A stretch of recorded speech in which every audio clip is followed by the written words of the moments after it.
Dalam bulan ini juga kita sebut bulan visa. Semua visa ada. Kita proses visa Brandon di dalam proses visa Pak Brand dalam persiapan berkas, dan kita juga sudah punya planning untuk visa Zoe. Jadi teman-teman bawa terus dalam doa.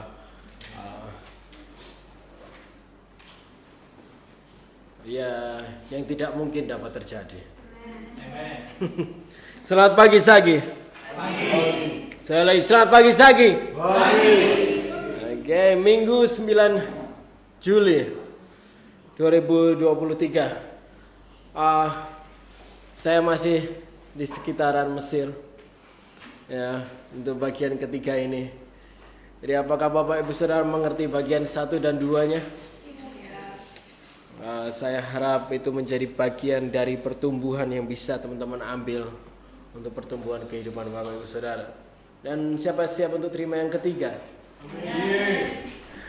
Saya beri judul Shamer. Tulisannya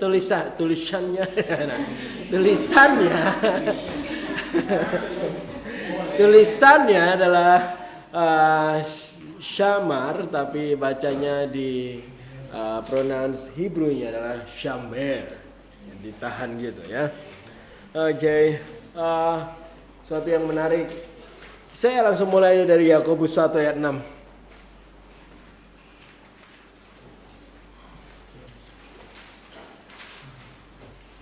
Ini jelas bukan favoritnya Gia. Karena favoritnya Gia kan Mona. Amen. 5. Ya, utang 100.000 dia sama aku.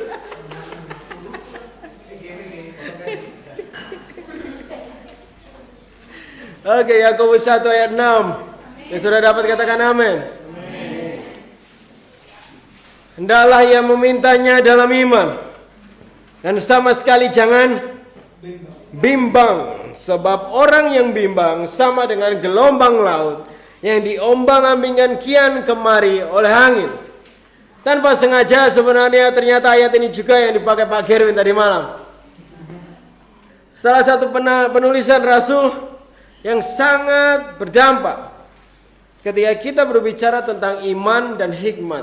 Bapak Ibu Saudara, Yakobus 1 itu banyak banget yang bisa dipelajari tentang kedua hal itu. Gitu.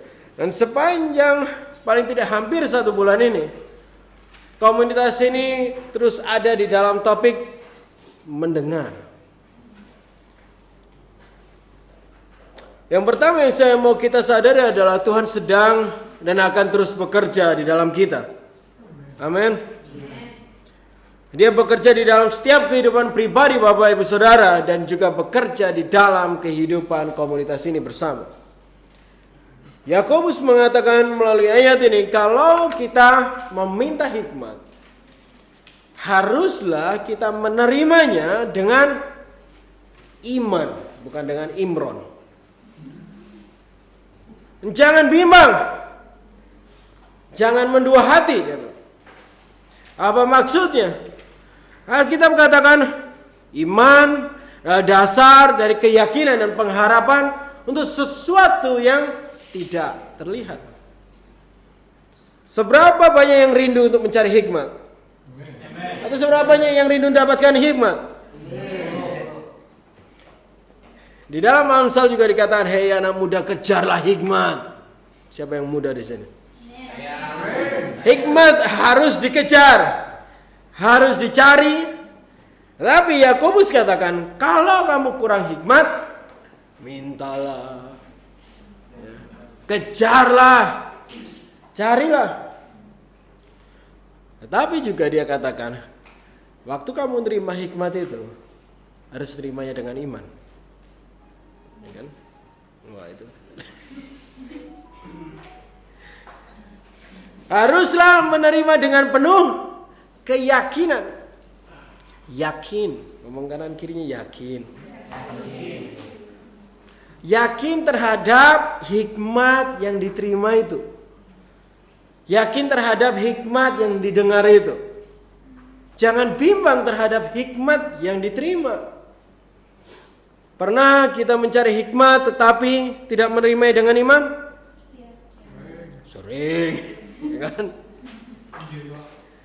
Kita sering mencoba mencari hikmat, meminta hikmat, baik kepada Tuhan maupun kepada orang yang dipercayakan oleh Tuhan. Kita berdiri, tetapi waktu hikmat itu diberikan, kita berdiri di dalam atau di atas ketidakyakinan kita. Tadi malam Pak Gerin singgung kadang bahwa terkadang kita sampai kepada persimpangan, bingung memilih jalan mana yang benar, ya kan?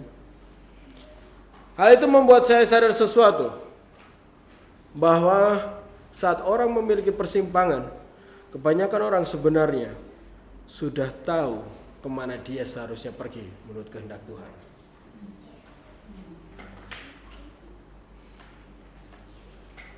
Tetapi kenapa ada persimpangan? Kenapa mereka berdiri di dalam persimpangan?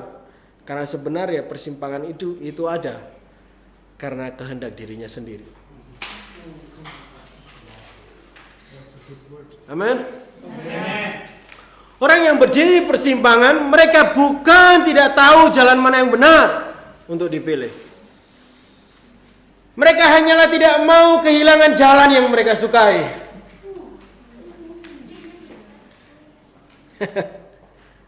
Mereka menerima atau mendengar jalan hikmat itu, hikmat yang mereka cari itu. Tapi mereka masih juga yakin terhadap jalan yang mereka sukai dan cintai, ide mereka sendiri.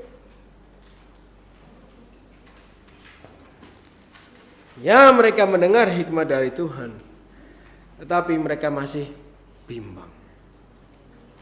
Masih yang ini, aku tahu sih Tuhan nyuruh sana, tapi ini juga kayak aku tahu Tuhan nyuruh sana, tapi ini.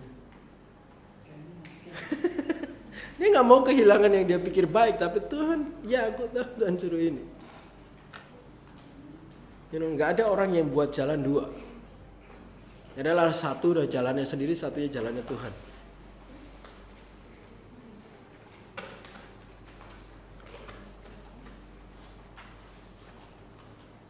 Seberapa banyak yang familiar terhadap cerita bangsa Israel keluar dari tanah Mesir dan berjalan sampai ke perjanjian? Semua familiar? Ya. Saya punya pertanyaan nih. Seberapa sering tertulis di Alkitab mereka tidak tahu jalan?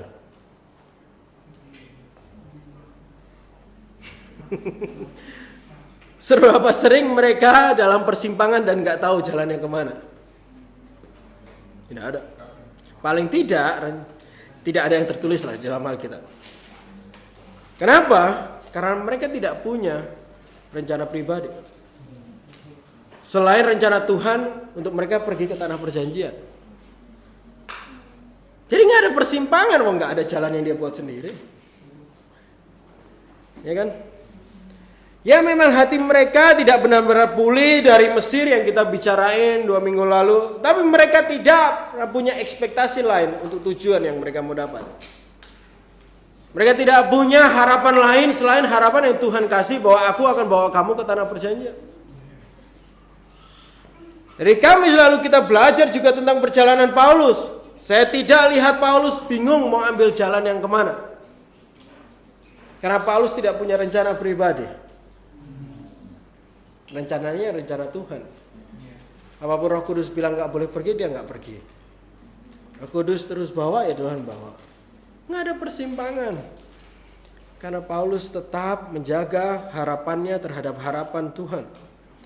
Ekspektasi dia yang menyebarkan Injil kepada orang bukan Yahudi, yang adalah tujuan Tuhan sendiri. Kenapa kamu bambang? Kenapa kamu bimbang dan ragu? Bahkan waktu kamu menerima hikmat pun, karena masih ada hikmat lain di hatimu yang kamu gak mau lepasin. Masih ada jalan lain yang kamu gak mau give up. Masih ada ide lain yang kamu gak mau kehilangan itu. Kamu masih percaya kepada ide itu sehingga kamu gak menerima hikmat yang tadinya kamu minta sendiri, tapi gak mau diterima. Tidak diterima dengan iman. Jadi Yakobus mau ingatkan kita Bapak Ibu Saudara, kalau kamu kurang hikmat, cari hikmatnya. Tetapi juga jangan bimbang waktu menerimanya. Harus menerima hikmat itu dengan keyakinan bahwa hikmat itu satu-satunya yang benar, perkataan yang benar, dan juga jalan yang benar. Tahu gak sih jalan yang benar itu hanya ada satu jalan? Ya gak sih? Tetapi kenapa di hadapanmu ada dua? Karena yang satu adalah jalan yang benar, yang satunya jalan yang kamu pikir itu benar. Dan kamu gak mau hilangin jalan yang itu. Hikmat yang satunya gak mau dihilangin. Sehingga kebimbangan terjadi. Yang Yakobus katakan adalah sederhana. Kalau kamu menerima hikmat, harus percaya. Yakin. Dan hikmat itu satu-satunya yang benar. Gitu. Kita lihat situasi itu di dalam Israel. Keluaran 19.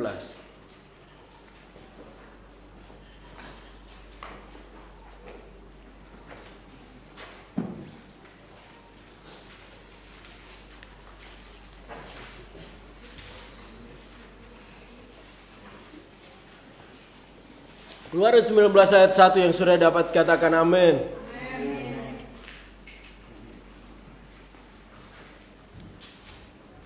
Pada bulan ketiga setelah orang Israel keluar dari tanah Mesir, mereka tiba di padang gurun Sinai pada hari itu juga. Setelah mereka berangkat dari Rafidim, tibalah mereka ke padang gurun Sinai, lalu mereka berkemah di padang gurun, dan orang Israel itu berkemah di sana di depan gunung itu. Pada akhirnya dalam perjalanannya yang kita bicarakan kemarin, mereka sampai ke daerah gunung Sinai ini. Setelah semua perjalanan yang tidak mudah bagi Israel, tapi pada akhirnya mereka sampai ke gunung yang Tuhan ketemu Musa juga. Gunung ini adalah di mana Tuhan berada. Dan apa yang terjadi di situ? Musa ketemu Tuhan. Ya kan? Mari lihat ayat 5. Jadi sekarang, jika kamu sungguh-sungguh mendengarkan firman-Ku dan berpegang pada perjanjian-Ku, maka kamu akan menjadi harta kesayangan-Ku sendiri dan di antara segala bangsa, dan akulah yang mempunyai seluruh bumi.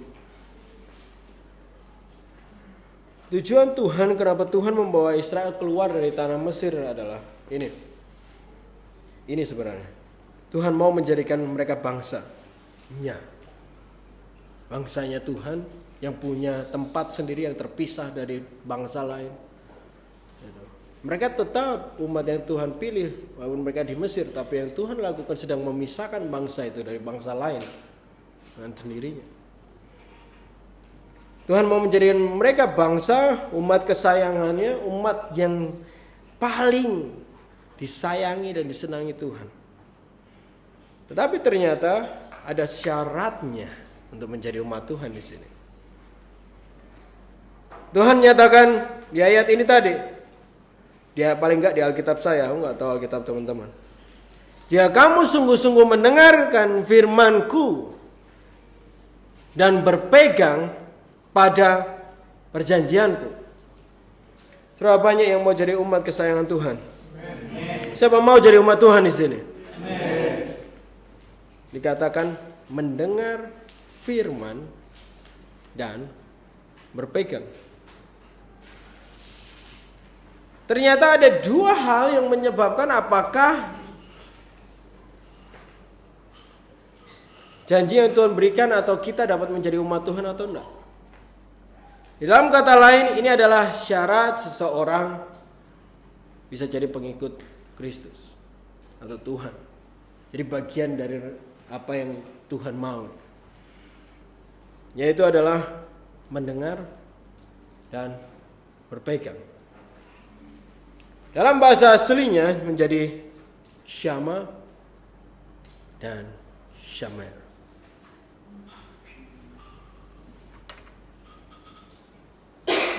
Syama sudah baik sekali memang. Dan itu yang kita bicarakan Sabtu kemarin oleh Pak Bren di open house. Semua masih ingat? Apa itu syama? Mendengar dan taat menjadi kesatuan. Artinya ketaatan adalah bentuk dari orang yang mendengar. Atau orang dipastikan mendengar waktu dia taat. Itu syama. Tapi masalahnya ternyata yang Tuhan rindukan tidak hanya syama, tetapi syamer juga. Katakan syamer. Tuhan katakan kalau kamu syama dan syamer, kamu akan menjadi bangsa kesayanganku. Ini mengapa saya mau bahas syamer hari ini, karena ini yang Tuhan mau untuk kita juga. Kita mau lengkapi diri kita. Kehidupan yang syama dan kehidupan yang syamer. Apa itu syamer? Syama tukang pamer.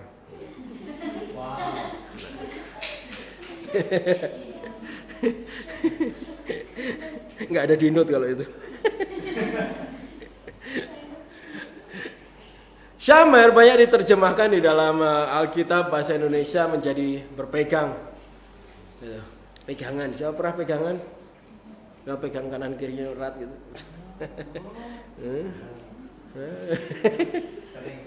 Oke, jangan lepaskan ya kan.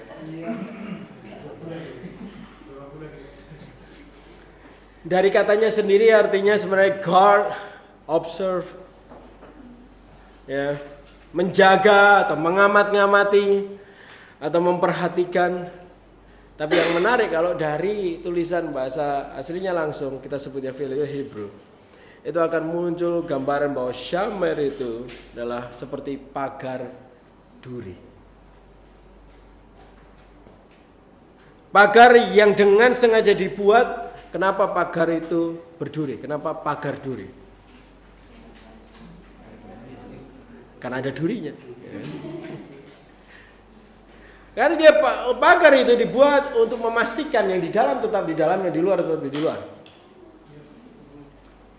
Untuk memastikan yang di dalam tetap di dalam, yang di luar tetap di dalam. Dan kira-kira apa yang dijaga? Mari kita lihat detail di situ. Di ayat 5 dikatakan, jika kamu sungguh-sungguh mendengar firmanku dan berpegang pada perjanjianku. Kita harus syama terhadap apa yang Tuhan firmankan atau apa yang Tuhan katakan. Tetapi dan juga kita harus syamer terhadap janji yang Tuhan berikan. Kita harus megangi terus janji Tuhan. Itu maksudnya. Untuk lebih jelas mari kita ke Keluaran 20. Saya mengambil contoh aja satu. Keluaran 20 ayat 12. Itu yang paling familiar untuk kita. Keluaran 20 ayat 12 yang sudah dapat katakan syamer. Hormatilah ayah dan ibumu supaya lanjut umurmu di tanah yang diberikan Tuhan kepadamu. Apakah Bapak Ibu Saudara melihat mana perintah di sini dan mana janji Tuhan di sini? Ya. Firman dan perintahnya adalah hormati ayah dan ibumu. Dan janjinya adalah kamu akan lanjut umurmu. Ya. Ada perintah yang kita harus syama terhadap perintah itu. Dan juga ada janji yang kita harus syamer terhadap janji itu. Kalau kita semua mencoba merenungkan ayat-ayat Alkitab tentang perintah Tuhan, kita akan temui juga perkataan Tuhan di situ pasti ada janjinya juga. Coba renungkan, banyak banget. Bilang kamu lakukan ini. Gitu. Kadang juga strukturnya kebalik, enggak hanya perintah dan janji, kadang janji dan perintah. Kita lihat di Ulangan. Saya cuma mau kasih contoh kepada Bapak Ibu Saudara dan kita mau lihat itu detail sehingga kita bisa meresponnya dengan benar. Ya, Ulangan 28 ayat 13. Yang familiar juga untuk orang Kristen, khususnya di tempat ini. Ulangan 28 ayat 13 yang sudah dapat katakan syamer. Tuhan akan mengangkat engkau menjadi kepala dan bukan menjadi ekor. Engkau akan tetap naik, bukan turun. Apabila engkau mendengar perintah Tuhan Allahmu yang kusampaikan hari ini, engkau lakukan dengan setia. Tuhan katakan untuk membuat umatnya jadi kepala dan bukan ekor, dan terus naik dan gak turun. Ini adalah janjinya, ya kan? Tapi ada perintahnya juga, yaitu untuk taati apapun yang Tuhan omongin di situ, di hari itu. Jadi Tuhan selalu berfirman di dalam dua hal ini atau bersamaan. Dia ngomongin perintahnya dan janjinya, atau janjinya dan perintahnya. Dan itu tidak bisa dipisahkan karena harus syama dan syamer. Banyak orang suka ayat ini cuma lihat di bagian janjinya doang. Siapa mau jadi kepala, amin, gitu kan. Tapi nggak taat. Mau janjinya tapi nggak mau syamahnya. Pernah kamu mendengar dari Tuhan? Oh, sedikit ya. Apa yang Tuhan katakan? Tuhan akan memberikan kamu hikmat, yaitu perintahnya itu, dan janjinya juga. Benar nggak? Kalau hikmat itu diterima dengan iman, yaitu dengan melakukannya dan mentaatinya, apa yang Tuhan janjikan akan terjadi. Saya sedikit bongkar banyak perspektif kita hari ini. Tadi di Yakobus pun sudah memulai. Tapi juga sebaliknya, kalau kita tidak melakukan apa yang diperintahkan, jangan ekspektasi janji Tuhan akan terjadi. Ini seperti yang dikatakan Yakobus juga. Mari kita ke Yakobus 1 lagi. Balik lagi di ayat 6, tapi kita mau bacanya sampai ayat 8. Yang sudah dapat katakan Shama Shamer. Shama Shamer.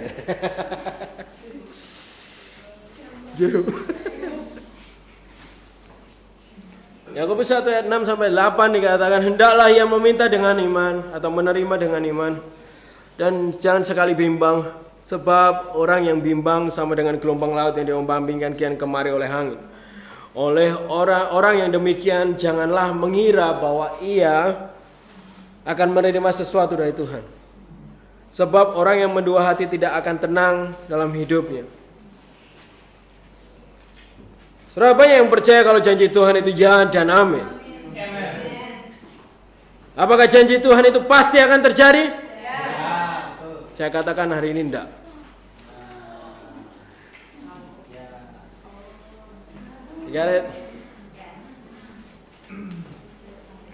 Bukan Tuhan tidak menepati janji, tetapi kitanya yang tidak bisa jaga janji.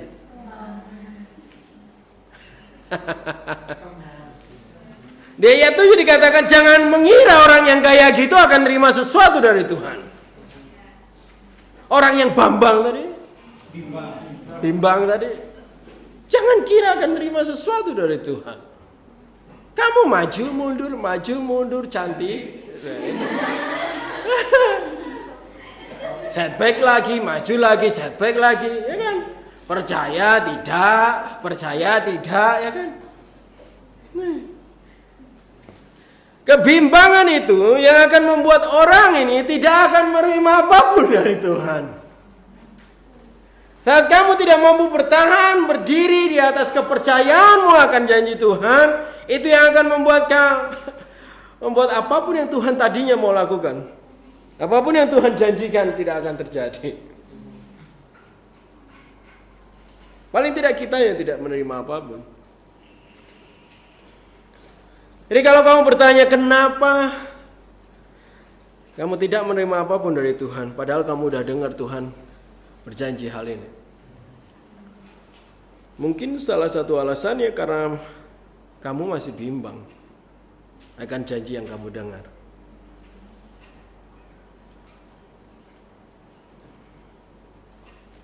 Ingat tadi bahwa di dalam gambaran bahasa aslinya Shamer itu kayak pagar duri. Ya. Pagar yang dengan sengaja dibuat untuk menjaga apapun yang di dalam dan apapun di luar tetap di tempatnya masing-masing. Menjaganya dengan cara membuat pagar duri yang mengelilingi iman di dalam janji Tuhan itu. Memastikan apa yang di luar tidak sama sekali mempengaruhi apa yang di dalam. Ataupun juga dipastikan apapun yang di dalam, firman Tuhan yang diterima, janji Tuhan yang diterima itu tidak tergantikan dengan apapun yang di luar tadi. Pernah tidak seperti ini? Karena ada yang ngomong ke kami seperti ini. Tuhan ngomong ke aku tetap di sini di Jogja. Dan Tuhan akan memberi pertumbuhan. Ada firman-Nya, ada janjinya. Amazing. Tapi di Jogja kan gajinya tuh kecil. Kata tapi itu loh. Ya memang sih Tuhan bilang gini, Tuhan janji ini tapi.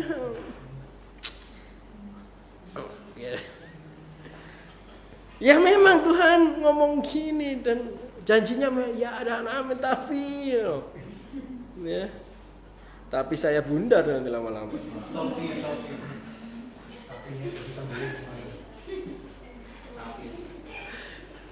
Lihat seperti ini, kamu menerima perkataan janji Tuhan ya kan? Orang ini ngomong dia terima hikmat itu.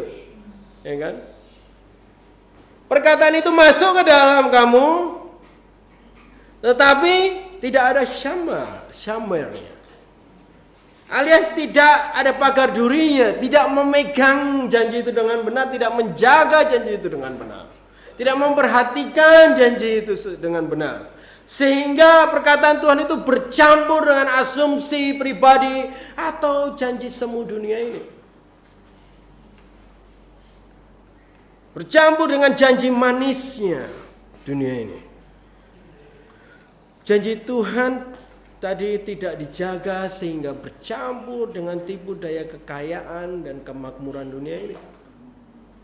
Yang terjadi percampuran itu, saat percampuran itu terjadi, itulah di mana kamu akan masuk kepada kebimbangan, mendua hati, itu semua bahasa-bahasa luar biasa itu.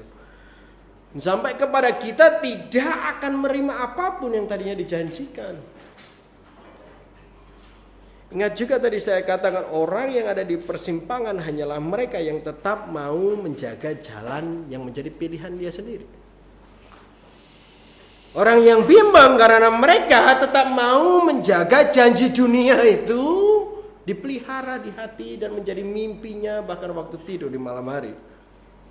Masih berharap terhadap janji dunia yang dunia ini katakan. Kalau di Amerika ada namanya American Dream. Kalau di Indonesia nggak ada. Indonesian Dream. Nggak tahu Indonesian Dream itu apaan.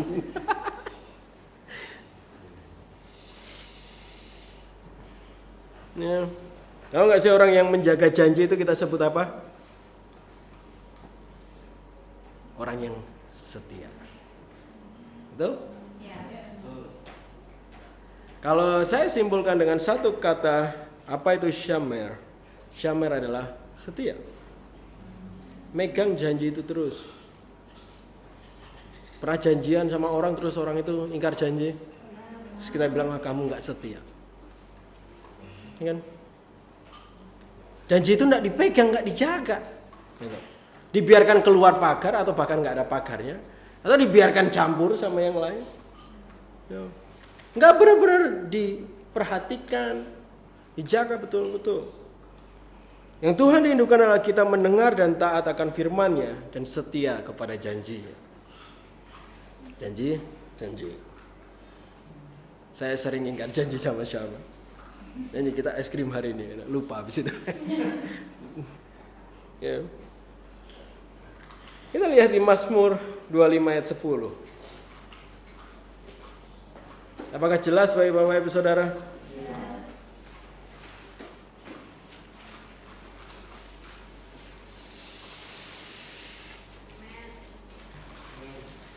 Mazmur 25 ayat 10. Yang sudah dapat katakan Shama Shamer. Segala jalan Tuhan adalah kasih setia dan kebenaran bagi orang yang berpegang pada perjanjiannya dan peringatan-peringatannya. Saya tahu ini bertolak belakang dengan kebanyakan teologi yang tersebar luas sana, di mana orang percaya bahwa janji Tuhan pasti akan terjadi. Sehingga banyak orang bilang kalau janji Tuhan akan pasti terjadi bagimu. Saya bacakan lagi ayat ini. Segala jalan Tuhan adalah kasih setia dan kebenaran bagi orang yang berpegang pada perjanjian dan peringatannya. Lebih mudahnya aku bilang gini, Tuhan setia kepada mereka yang setia. Kalau kamu tidak setia, jangan berharap Tuhan akan menyatakan janjinya kepada hidupmu. Sehingga nggak bisa dipukul rata bahwa janji Tuhan pasti akan terjadi di hidup siapapun.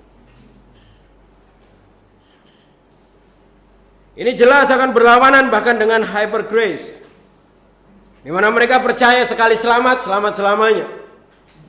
Sehingga banyak yang membentuk orang Kristen yang gampangan.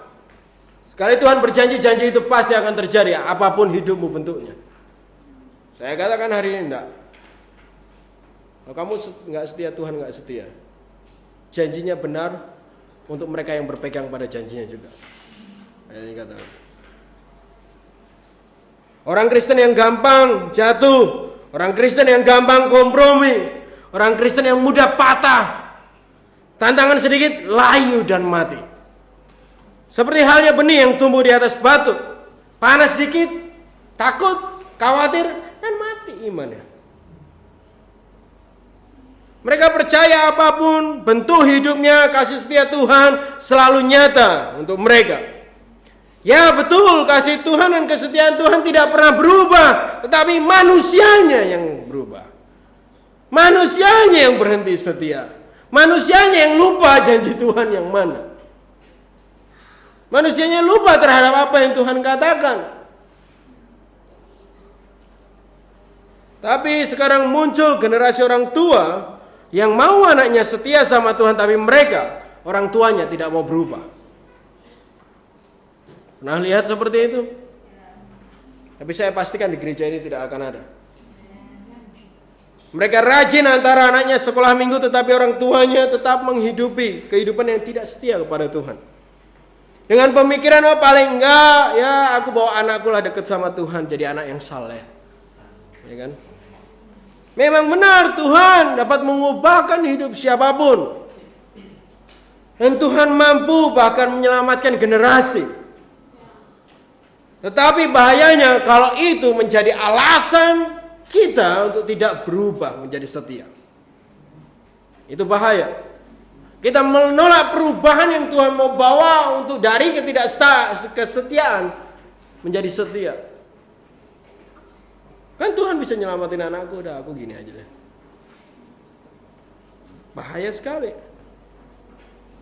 Waktu kita tidak setia pada Tuhan, anak-anak kita belum tentu akan benar-benar setia kepada Tuhan. Saya tunjukkan cerita yang lucu bagi saya di dua raja-raja.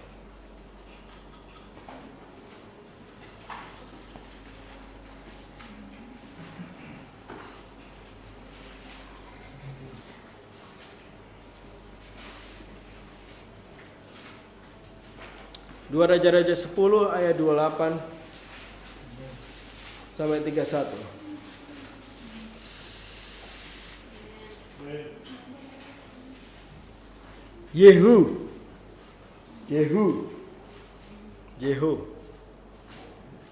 Demikianlah Yehu memusnahkan Baal dari Israel. Hanya Yehu tidak menjauh dari dosa-dosa Yerobeam bin Nebat, yang mengakibatkan Israel berdosa pula, yakni dosa penyembahan anak-anak lembu emas yang di Betel dan di Dan. Berfirmanlah kepada Yehu, oleh karena engkau telah berbuat baik untuk melakukan apa yang benar di mataku, dan telah berbuat kepada keluarga Ahab tepat seperti yang ku kehendaki hatiku. maka anak-anakmu akan duduk di atas tahta Israel sampai keturunan keempat. Tetapi Yehu tidak tetap hidup menurut hukum Tuhan. Dengan segenap hatinya ia tidak menjauh dari dosa-dosa Yerobeam dan mengakibatkan orang Israel berdosa pula. Kenapa cerita ini unik? Karena Tuhan suka dengan apa yang dilakukan Yehu, tetapi Tuhan tetap melihat ketidaksetiaan yang Yehu hidupi seperti yang Yerobeam lakukan. Tuhan suka terhadap apa yang dilakukan Yehu terhadap keluarga Ahab, karena itu memang apa yang Tuhan sudah rencanakan. Yesus baca pasal-pasal sebelumnya nanti di rumah. Tuhan pengen banget mentiadakan Ahab dan keluarganya. Gitu. Tetapi ternyata Yehu juga masih menyimpan ketidaksetiaan di dalam hidupnya. Dan Tuhan tahu itu. Saat kamu tidak mau berubah untuk setia kepada Tuhan sepenuhnya, atau bahkan juga mencoba memilih hal-hal tertentu saja yang kamu mau setia, yang kamu mau jaga, akan menghasilkan generasi yang sama juga. Generasi yang juga sama mencoba menyembunyikan ketidaksetiaan mereka dengan cara mencoba melakukan apa yang benar yang mereka sukai doang.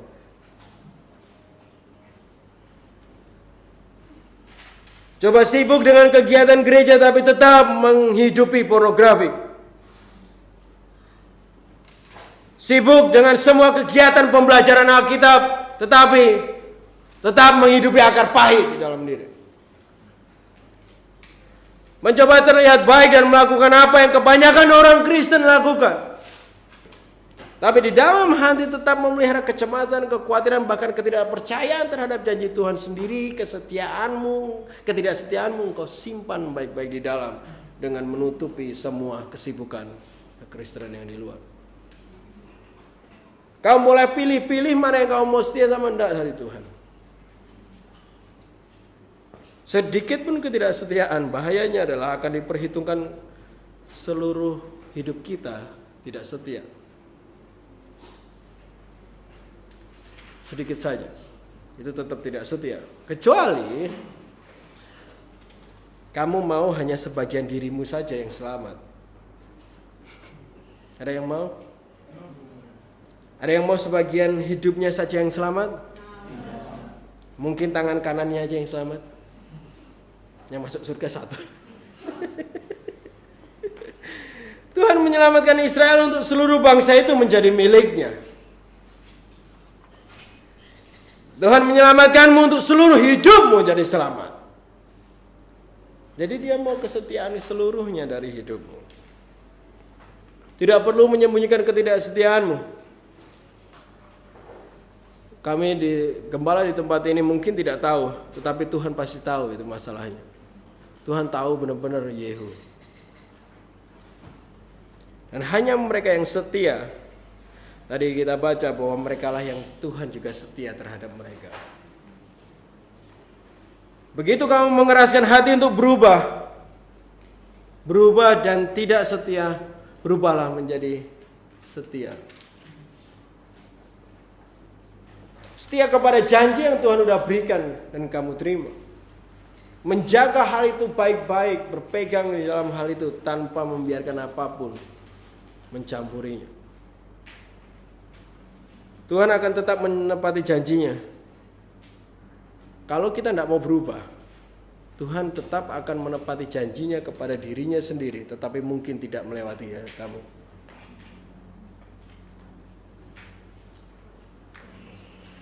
Saya perlihatkan di Ibrani 8.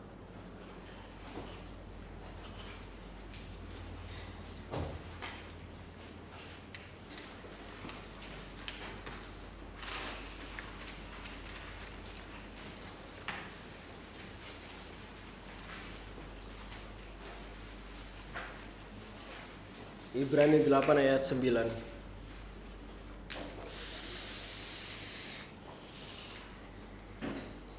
Bukan seperti perjanjian yang telah kuadakan dengan nenek moyang mereka pada waktu aku memegang tangan mereka untuk membawa mereka keluar dari tanah Mesir. Sebab mereka tidak setia kepada perjanjianku, sehingga aku menolak mereka.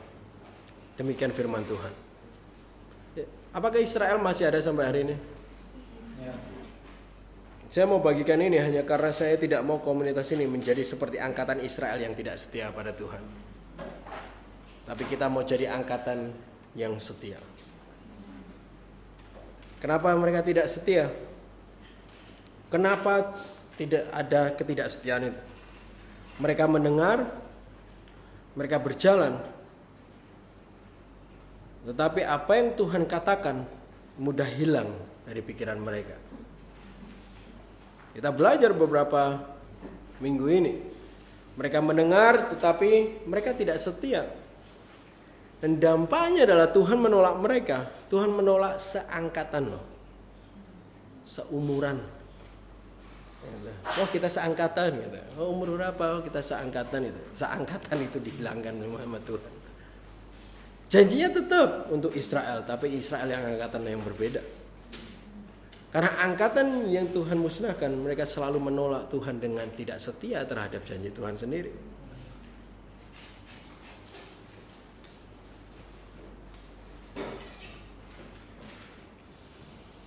Tuhan tidak menginginkan mereka yang tidak setia. Kata menolak ini bahkan dalam bahasa aslinya juga muncul adalah seperti melempar. Gitu. Kayak enggak mau gitu. Dijauhkan. Apakah ada di tempat ini yang mau ditolak Tuhan? Enggak kan? Cuma 3 orang aja yang enggak mau.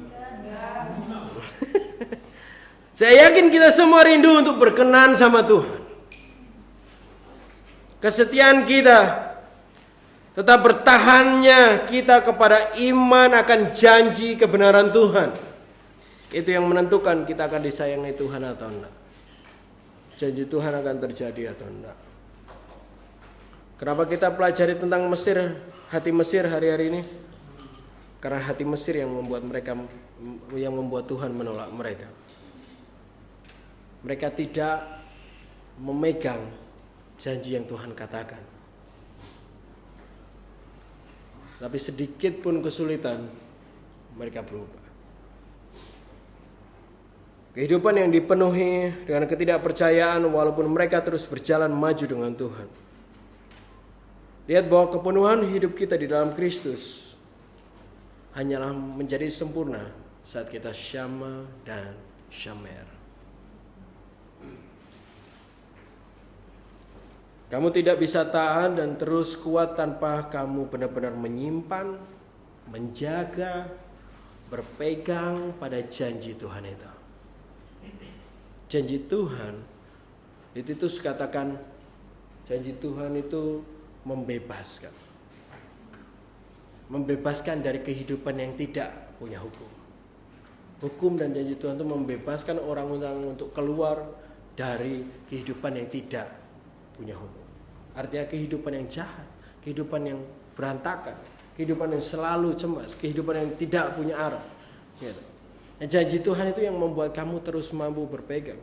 Kenapa benih itu yang di atas batu gampang mati? Karena akarnya nggak punya tempat untuk pegangan. Betul? Karena akarnya nggak bisa tumbuh dalam dan kuat sampai bawah. Nah kalau kamu nggak pernah pegangan, kamu akan mudah lemah, mudah jatuh, ya kan?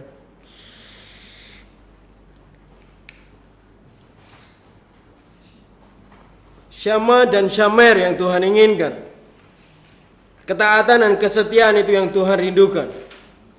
Generasi angkatan yang pertama yang keluar dari bangsa Mesir tidak mampu bertahan untuk setia waktu panas terik itu datang. Tidak mampu bertahan pada janji Tuhan. Janji Tuhan dilupakan begitu saja waktu ada tantangan datang. Sehingga janji Tuhan untuk hidup mereka pun tidak bisa terjadi melalui hidup mereka. Tuhan menggantikan angkatan itu kepada angkatan yang baru. Tetapi janji Tuhan tetap setia. Janjinya tidak akan dia tepati. Dia akan memungkiri karakter dia sendiri kalau dia tidak melakukannya.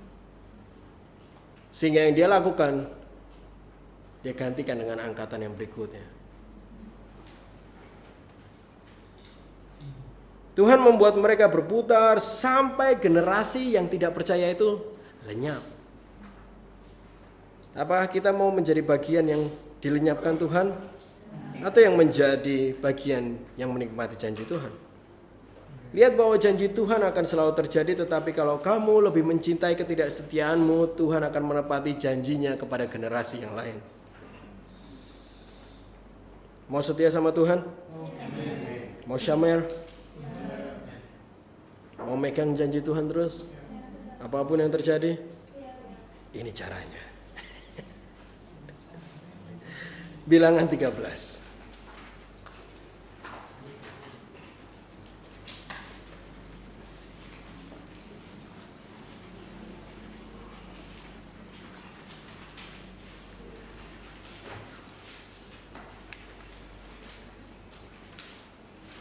Ya, mulai dari ayat 31 sampai ayat 33. Tetapi orang-orang pergi ke sana bersama-sama dengan dia, berkata, tidak dapat maju menyerang bangsa itu karena mereka lebih kuat daripada kita. Juga mereka menyampaikan kepada orang Israel kabar busuk tentang negeri yang diintai mereka.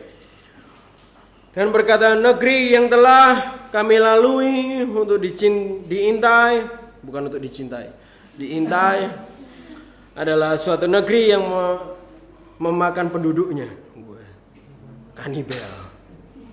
Dan semua orang yang kami lihat di sana adalah orang-orang yang tinggi-tinggi perawakannya.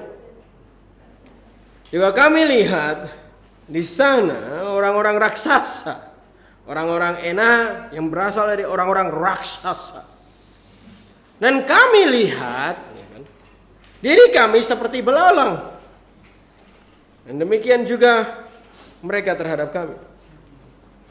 Ini laporan yang dikatakan dari tim yang disebut 12 pengintai. Ada intel yang dikirim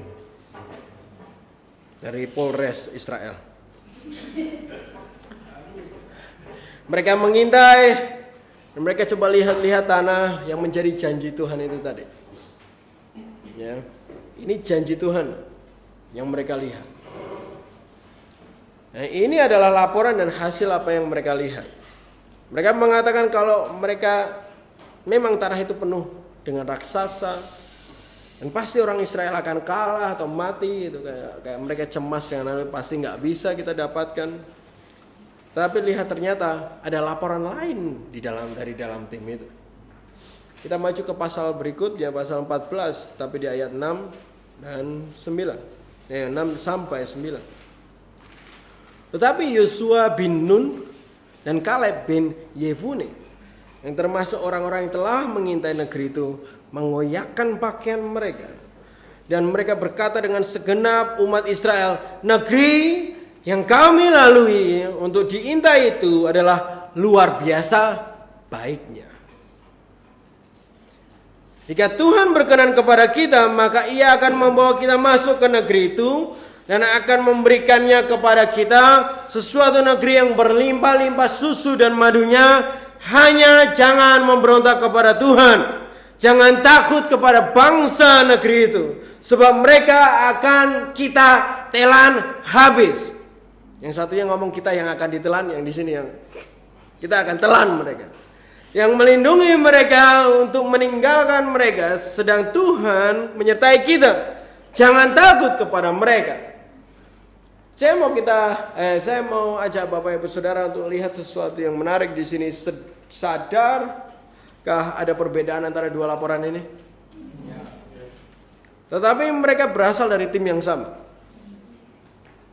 Satu tim. Tiap Rabu teman-teman punya tim, gitu kan. Laporannya beda-beda. Mereka melihat hal yang sama. Catat baik-baik, yang sedang mereka lihat adalah janji Tuhan itu. Ya kan? Mereka mengintai kota yang sama. Saya rasa orangnya pasti sama juga. Bangunannya pasti sama juga. Yang disebutkan sama 10 orang lain tadi. Apa yang membuat mereka berbeda? Yang membuat terus laporan mereka beda? Laporan di pasal 13 tadi berisikan laporan hasil dari apa yang mereka lihat. Ya.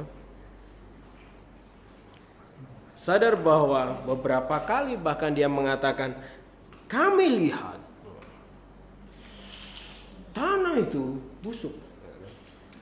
Kami lihat raksasa-raksasa saling memakan. Kami lihat, beberapa kali dia bilang itu. Kami lihat mereka tinggi-tinggi. Kami lihat. Mereka fokus terhadap apa yang mereka lihat dengan mata mereka. Tetapi laporan yang kedua, yang mereka juga bilang bahwa mereka mengintai. Mereka melihat juga. Tapi dia cuma ngomong itu. Tapi apa yang mereka lihat tidak merubah janji Tuhan yang pernah mereka dengar. No. Laporan mereka penuh dengan bukti bahwa mereka mengingat dan percaya terhadap apa yang Tuhan sudah pernah janjikan kepada mereka. Yang satunya penuh dengan kami lihat ini. Gitu. Yang satunya penuh dengan hampir seluruh laporan itu. Kalau teman-teman lihat perbandingannya, itu isinya bahwa mereka ingat janji Tuhan. Mereka syamar janji Tuhan itu. Mereka jaga janji Tuhan itu. Bahkan apa yang mereka lihat, mereka nggak biarkan masuk. Melewati pagar duri yang mereka miliki.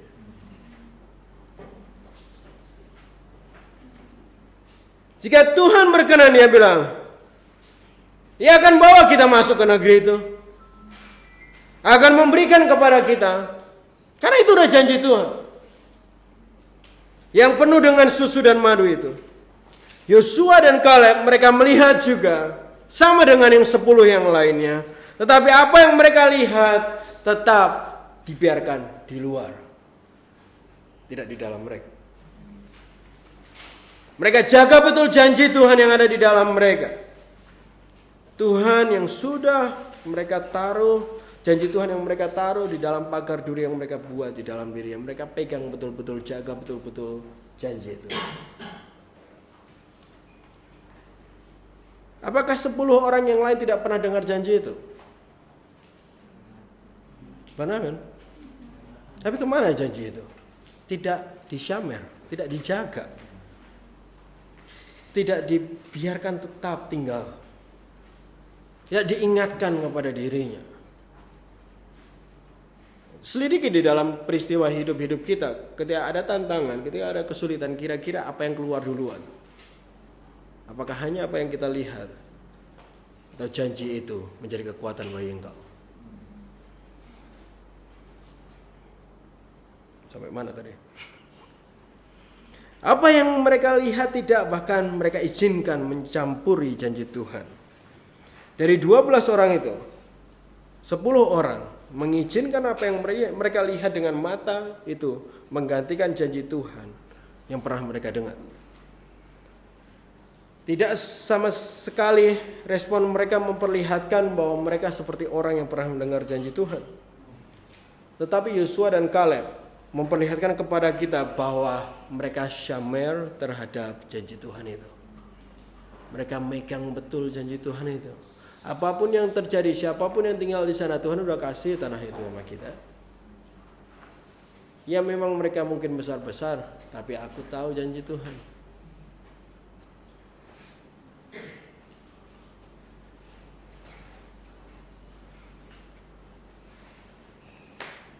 di waktu yang sulit dan penuh tantangan, janji Tuhan yang keluar dari Kaleb dan Yosua.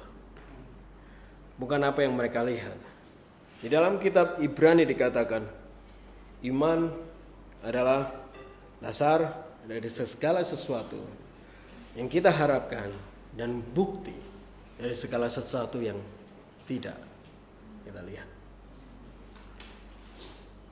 Ya, bukti dari janji Tuhan mungkin tidak kamu lihat. Tetapi bukan berarti kamu membiarkan apa yang kamu lihat itu menggantikan atau menggoyahkan janji Tuhan itu. Cara ini dapat menjadi dua hal.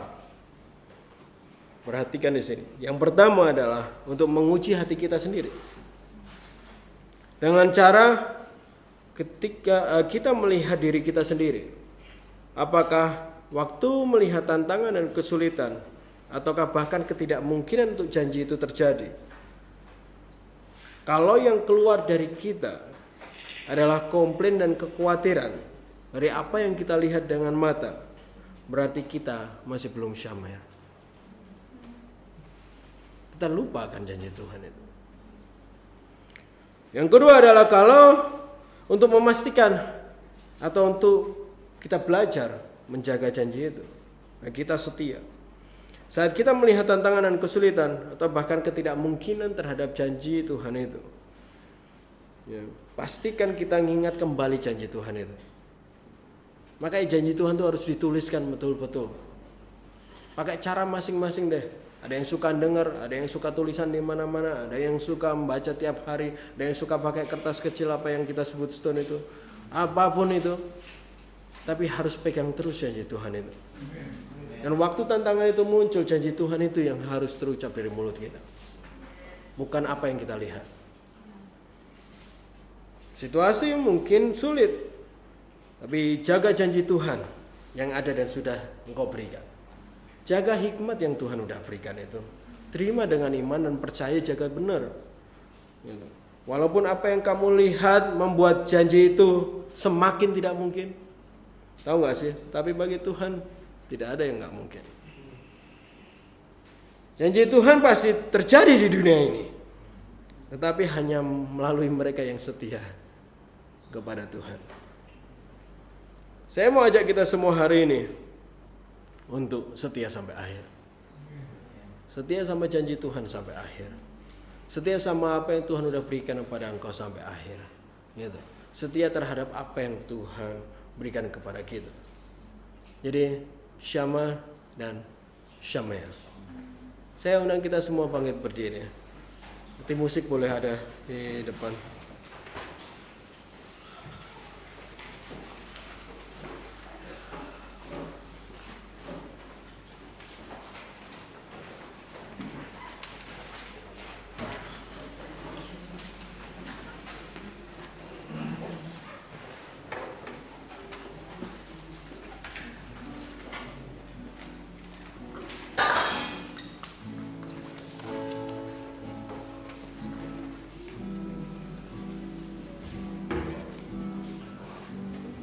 Firman Tuhan hari ini sangatlah sederhana sebenarnya. Bahwa yang Tuhan rindukan dari hidup kita adalah kesetiaan terhadap janji yang kita buat sama Tuhan. Waktu Tuhan ngomong, Dia berjanji, dan kita menerimanya, kita iya dengan itu, dan kita mau sama-sama setia. Tuhan pasti setia. Dan hari ini biarlah kita pastikan kita juga setia. Mulai hari ini kita mau pastikan kita setia. Kita mau pegang janji itu, jaga janji itu. Apapun yang kamu lihat, jangan biarkan itu menggantikan janji Tuhan. Apapun yang kamu lihat dengan matamu, jangan biarkan itu bahkan menggoyahkan janji Tuhan yang sudah diterima. Kalau Tuhan janji buat hidupmu menjadi generasi untuk sumur Tuhan di Jogja ini, Tuhan akan lakukan. Pegang itu. Karena bagi Tuhan tidak ada yang tidak mungkin. Di matamu mungkin gak mungkin, tapi Tuhan pasti lakukan. Bagi 10 orang lain bilang gak mungkin kita bisa kalahkan mereka. Yosua, Kaleb katakan Tuhan mau kita di sana. Kita mau nyanyikan lagu ini menjadi bagian dari komitmen kita hari ini.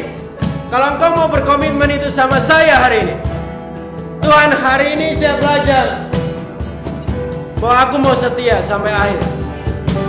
Aku mau pegang janji itu sampai akhir. Apa yang kau katakan itu aku mau pegang selamanya. Dan aku pastikan mataku tidak mempengaruhinya. Bangun pagar duri ini hari ini.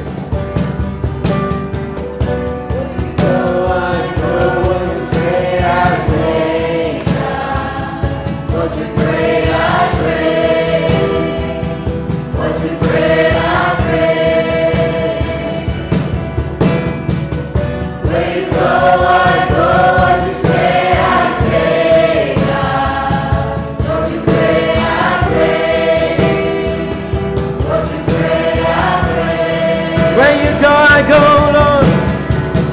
Where you go, I go. You say, I say, God. Lord, you pray, I pray. Lord, you pray, I pray. Where you go.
kita setia banget. Bahkan saat kita tidak setia, kita mau berubah menjadi setia dengan cara mengucap syukur buat kesetiaannya. Berapa banyak yang mau mengucap syukur buat Tuhan kita yang setia? Angkat kedua tanganmu dan berdoalah, ucapkan itu kepada Tuhan. Naikkan ucapan syukurmu atas kesetiaan Tuhan. Amin, amin, amin, amin.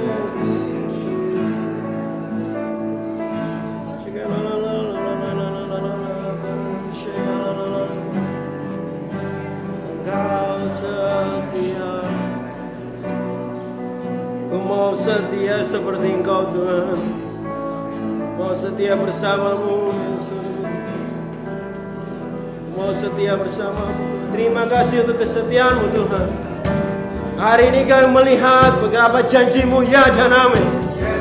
Ampuni kami Tuhan di dalam ketidaksetiaan kami. Kami selalu mengeluh terhadap hidup kami. Kami selalu tidak percaya, ragu, khawatir, kecewa. Dan kami bahkan memelihara jalan yang kami sukai.